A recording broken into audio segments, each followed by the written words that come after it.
Welcome back. Let's continue our discussion on sustainable insurance. At the end of the last video, we saw how a home can go from uninsurable to unsellable. That raises a natural question. Do house prices actually reflect climate risk? The honest answer from the research is it's mixed, and it depends on what people believe. Let me give you 4 findings. Bernstein, Gustafson, and Lewis in 2019 found that homes exposed to sea level rise sell at a discount of around 7%, compared with otherwise similar homes. But Baldauf, Garlapi, and Yanalis in 2020 added a crucial nuance. That discount appears mainly in communities where residents actually believe in climate change. Where people are skeptical, the discount largely vanishes.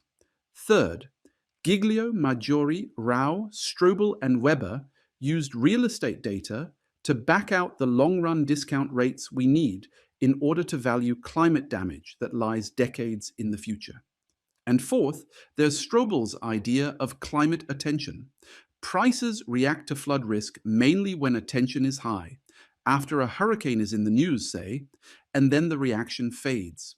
The overarching lesson: markets do price climate risk, but imperfectly and heavily filtered through belief and attention. And that has a real policy implication. If prices only reflect climate risk, where people happen to believe in it, or happen to be paying attention this month, then the market is sending a distorted signal.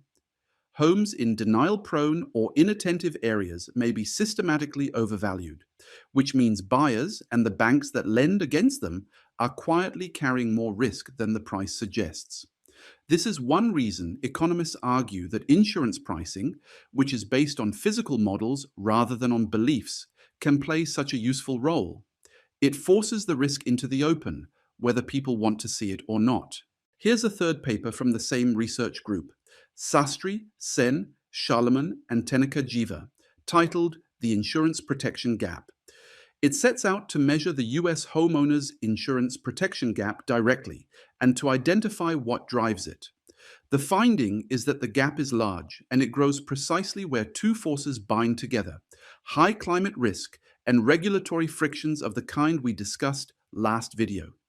Taken together with When Insurers Exit and the Pricing paper, these same authors have effectively mapped the entire insurance ecosystem, from pricing to insurer exit to the resulting gap. And their core message is important. The central climate insurance problem is not only that prices go up, it's underinsurance, people and assets left without adequate cover at all. It's worth appreciating what this body of work represents.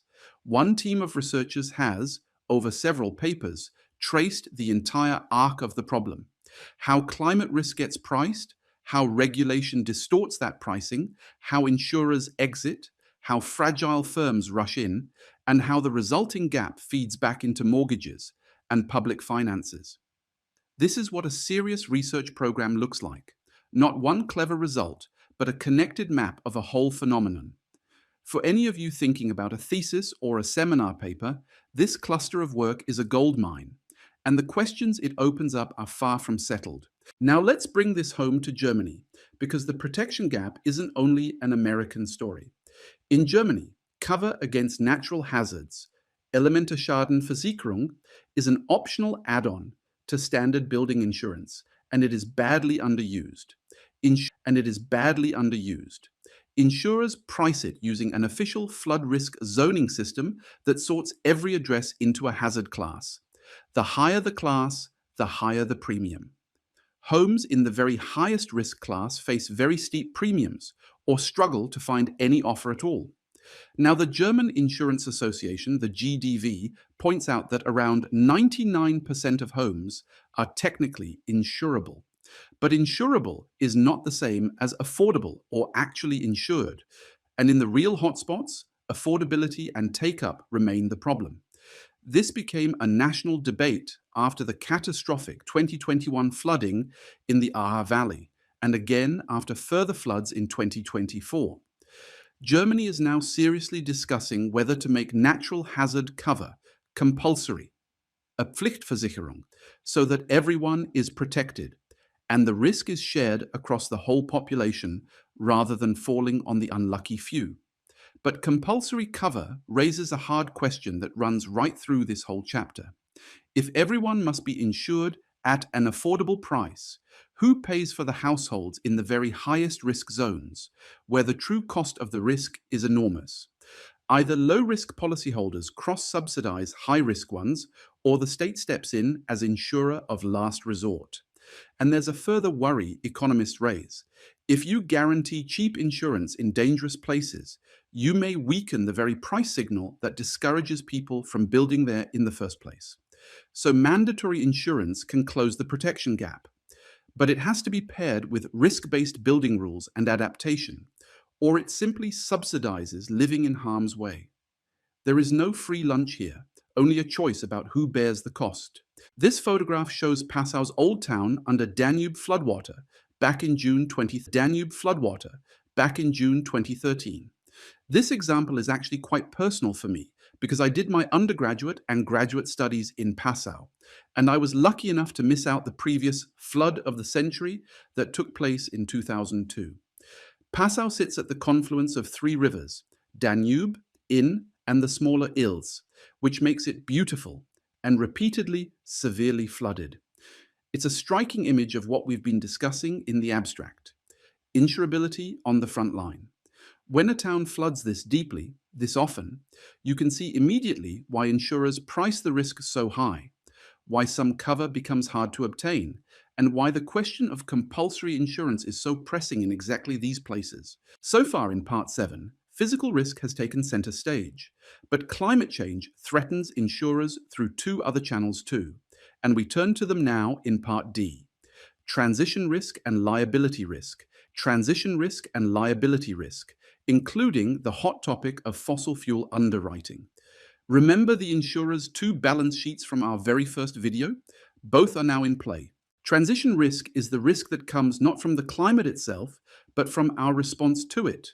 New policies, new technologies, shifting demand as the economy decarbonizes.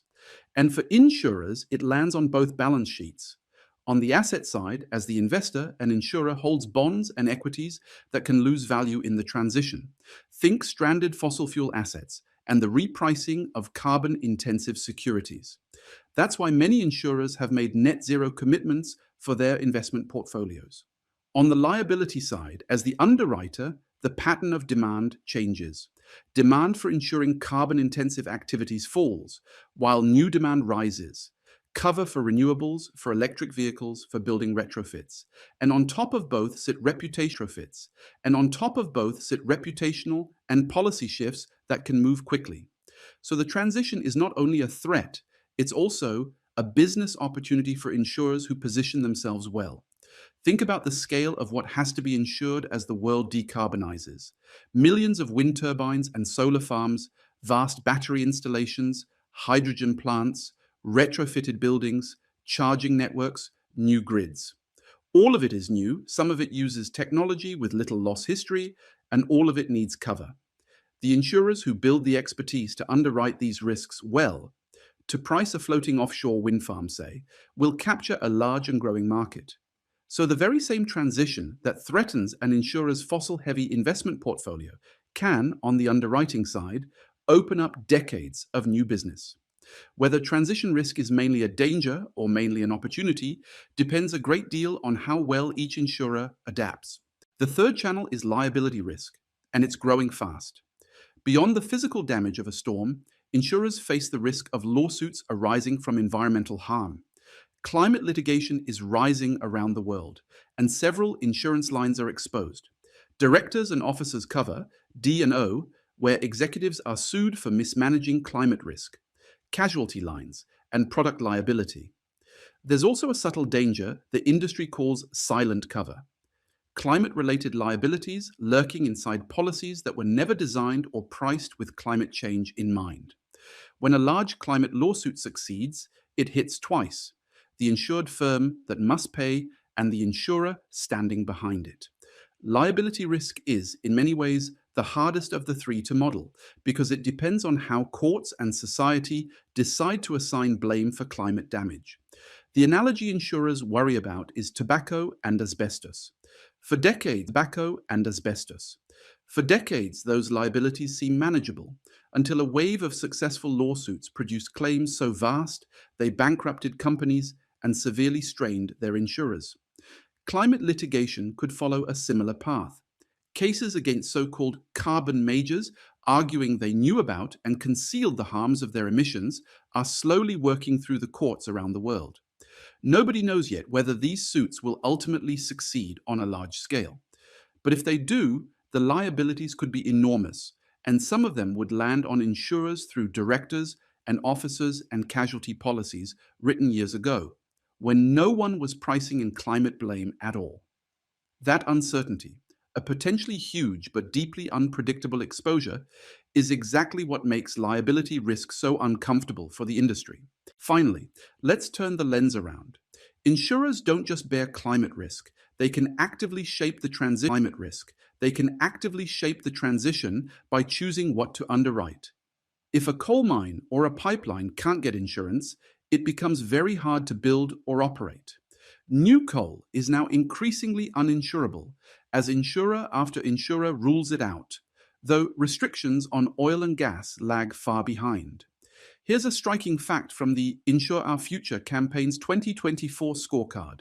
Fossil fuel underwriting is less than 2% of insurers' premiums, a tiny slice of the business. Yet it represents a major reputational and climate liability exposure. And there's leadership emerging. Generali was the first major insurer to restrict the entire oil and gas value chain, including liquefied natural gas, LNG.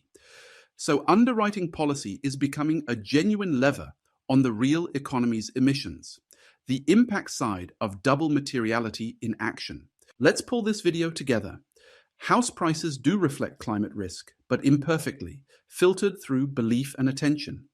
Underinsurance, not just higher prices, is the core problem, and Germany's Elementarschaden debate shows it's a European issue too, not just an American one.